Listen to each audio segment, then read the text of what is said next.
Java, qui appartient au langage de programmation Java. Donc c'est elle-même qui va compiler, bien sûr, le programme et nous donnera, bien sûr, un fichier qu'on appellera fichier.java et ce fichier qui sera exécuté sur n'importe quelle plateforme. Alors maintenant, au lieu de passer du langage de programmation vers l'exécution directement, on passera d'abord par une compilation, mais pas n'importe quelle compilation, une compilation par la Java Virtual Machine de, bien sûr, Sun. Et ça, c'est une chose très importante. Encore une fois, c'est des programmes qui vont être utilisables sur n'importe quelle plateforme.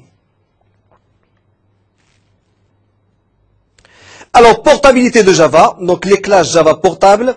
Alors, effectivement, l'avantage que vous avez sur Java, c'est que vous avez, il est orienté objet, certes. Alors maintenant, Java, il contient plusieurs classes qui sont déjà prédéfinies que vous pouvez utiliser. Alors l'avantage qu'il y a, c'est que vous pouvez vous-même créer une classe que vous pouvez exploiter sur un autre programme.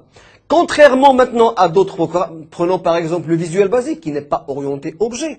D'accord? Contrairement à Microsoft.NET, le Microsoft Visual Basic, lors d'un programme, si vous concevez une petite application, vous ne pouvez pas l'exploiter au niveau d'un autre programme. Sauf maintenant si vous la copiez et vous la recollez au niveau de votre programme là. Alors, contrairement maintenant à Java, vous avez la possibilité de créer des classes, en plus des classes qui existent, et que vous pouvez ajouter au niveau des bibliothèques existantes, sinon créer vos propres bibliothèques, ce qu'on appelle des packages en langage Java, pour pouvoir les exploiter au niveau de d'autres programmes. Et là, effectivement, c'est l'orienté objet. Pour l'expliquer correctement, c'est ce qu'on appelle le benchmarking au niveau de gestion des projets. Le benchmarking, ça veut dire que on ne se préoccupe plus de la conception d'une chose si elle est déjà prête. Si une chose est déjà prête, on la prend, on l'utilise, on l'exploite et on avance. On essaie de l'améliorer. On n'essaie pas de concevoir et de revenir en arrière. Indépendant du système d'exploitation, effectivement, comme je l'ai toujours expliqué depuis tout à l'heure. Donc un programme qui est exécuté au niveau de Java, il est indépendant du système d'exploitation. Du fait qu'il est compilé par la virtuelle Java Machine, automatiquement, il sera exécuté sur n'importe quelle plateforme. Les appels système sont inutiles. Effectivement, ça va de soi. Parce que s'il n'y avait pas de machine virtuelle, les appels système sont indispensables pour la compilation d'un programme. On ne peut pas le compiler sans avoir recours au microprocesseur, à la mémoire, au bus et ainsi de suite. Donc il nous faut absolument avoir recours, bien sûr, aux machines, à la machine elle-même. Alors maintenant, avec, bien sûr, la virtuelle Java Machine, automatiquement, on n'a nullement besoin d'avoir recours à ces machines-là. Java et le réseau. Alors, Java a été conçu effectivement pour le réseau, du fait que Java conçoit des programmes qui sont portables sur tous les systèmes d'exploitation et surtout pour Internet. Et qui dit Internet dit réseau, donc Java a été conçu pour le réseau. Et vous allez voir que vous avez un très grand avantage. Quoique Java reste un petit peu lent au niveau de l'exécution d'un programme parce qu'il doit passer par une étape intermédiaire qui reste bien sûr la compilation avec la virtuelle machine, la machine virtuelle. Alors automatiquement on perd un petit peu plus de temps par rapport à un langage normal, mais on assure la portabilité. Alors maintenant avec le réseau c'est aussi très fort, donc c'est des langages qui sont multithread, on va expliquer tout à l'heure qu'est-ce que c'est que le thread, et qui permet bien sûr de pouvoir exécuter un programme d'une manière très efficace. Application distribuée. Alors, application distribuée, effectivement, vous avez la possibilité, on va le voir avec le multithread, de pouvoir traiter énormément de choses en même temps, c'est-à-dire de travailler en multiposte et multitâche. Alors, le fait de travailler en multitâche reste une chose très importante parce qu'on gagne énormément en temps au niveau du réseau. Parce qu'au niveau du réseau local, si on ne gagne pas en temps, ça veut dire qu'on va avoir un téléchargement qui est très lourd et on risque bien sûr de perdre quelques informations, sinon de fermer carrément la fenêtre que vous allez ouvrir. Décharger et exécuter les classes.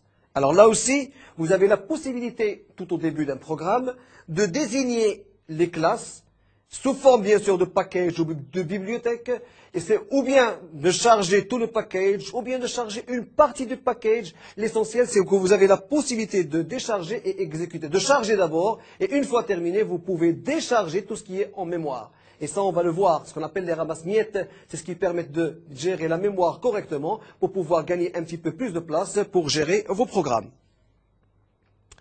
Aucune hérédité multiple, c'est ce que j'ai expliqué tout à l'heure, c'est qu'au niveau d'un objet, lorsque vous créez un objet, il ne peut pas dépendre de deux classes différentes. Il ne peut hériter que d'une seule classe. Il ne peut pas être membre d'une classe et d'une autre classe et ainsi de suite. Et ça, on avait ce problème au niveau d'autres langages de programmation.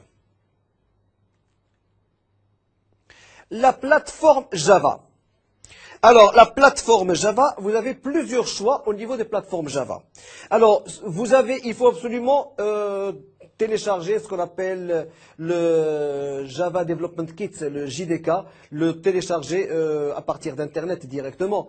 Alors, vous pouvez le faire, on va vous donner des adresses qui allaient vous permettre de télécharger ça correctement. Alors, une fois que vous avez le JDK, vous pouvez choisir la plateforme que vous voulez. Ou bien vous pouvez travailler avec le JDK et avec un éditeur préféré. D'accord? Mais à ce moment-là, une fois que vous avez écrit votre programme, vous devez le compiler et l'exécuter par des lignes de commande. C'est-à-dire que vous devez revenir à l'environnement MS-DOS et pouvoir bien sûr compiler et exécuter. Vous avez la possibilité de choisir un SDK si vous voulez avec un éditeur intégré. Ça aussi c'est une très bonne chose. Comme vous avez la possibilité d'avoir toute une plateforme intégrée ou un environnement complètement intégré, comme ce qu'on appelle Ford Community Edition. Alors, comment Java est fait? Alors, dans Java, tout est classe et objet. Contrairement à d'autres langages de programmation, où on utilisait bien sûr des variables qu'on devait déclarer et ainsi de suite. Là, on est complètement orienté objet. C'est-à-dire que lorsqu'on veut utiliser par exemple quelque chose, on l'appelle objet. Mais ce quelque chose qu'on appelle objet doit dépendre d'une classe qui est déjà existante, sinon d'une classe que vous pouvez créer automatiquement. Donc autrement dit, au niveau de Java, tout est classe et objet. Alors, application égale classe, c'est tout à fait normal. Vous pouvez préparer un tout petit programme, le compiler. Si ce programme peut être normalisé, on peut bien sûr le répertorier sur un package et pouvoir l'utiliser au niveau d'une autre application. Donc une application est égale une classe. Structure de données est égale classe. Là aussi, lorsque je parle de structure de données, vous pouvez créer un tableau, vous pouvez créer par exemple des vecteurs et ainsi de suite. Le fait de créer tout ça, ça veut dire qu'on fait référence à des classes. Et utilisable effectivement au niveau d'autres programmes que vous pouvez développer.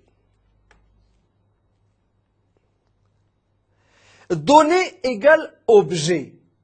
Effectivement maintenant, lorsque vous avez des données, choisissant par exemple une variable, quoique je n'aime pas le mot variable, une variable A par exemple, qui dépend d'une certaine classe, le contenu de cette variable-là, si vous voulez, c'est ce qu'on appelle un objet. Ça reste un objet, mais qui dépend d'une certaine classe. Fenêtre, menu, bouton, ce sont des objets. Pourquoi? Parce que c'est vous-même qui allez les créer. Pour créer une fenêtre, on va le voir, c'est très simple de le faire avec Java. Donc le fait de créer une fenêtre, vous avez créé un objet. Mais vous avez créé un objet. Avec quoi vous l'avez créé? Tout en vous basant sur des classes existantes déjà. Alors là aussi, les menus, les boutons, tout ça, c'est idem. Les packages. Alors, comme j'ai déjà expliqué tout à l'heure, on va essayer de l'expliquer par des commandes. On va faire référence à d'autres langages de programmation, d'anciens langages de programmation. Alors, tous les langages de programmation ont une multitude de commandes que les programmeurs peuvent utiliser pour pouvoir, bien sûr, concevoir et programmer un programme ou mettre en place un programme. Alors maintenant, pour pouvoir les organiser correctement, ces commandes sont stockées sous forme de bibliothèques. C'est ce qu'on appelait bibliothèque dans le temps. Mais avec Java, c'est ce qu'on appelle les packages. Alors, au niveau de Java, il y a énormément de packages. On aura l'occasion de les voir plus amplement au niveau des cours qui vont venir.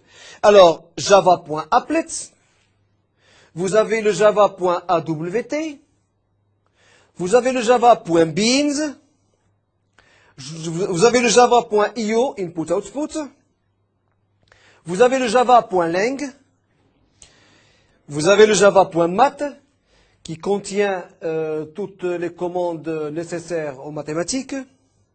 Vous avez le java.net, vous avez le java.rmi, le java.security, le java.sql, le java.text, le java.util, le java.accessibility et enfin le java.swing. Alors maintenant, ce ne sont pas les seuls packages qui existent parce que vous pouvez vous-même créer vos propres packages. Et ça, on va le voir beaucoup plus ultérieurement, comment on fait pour créer nos propres packages.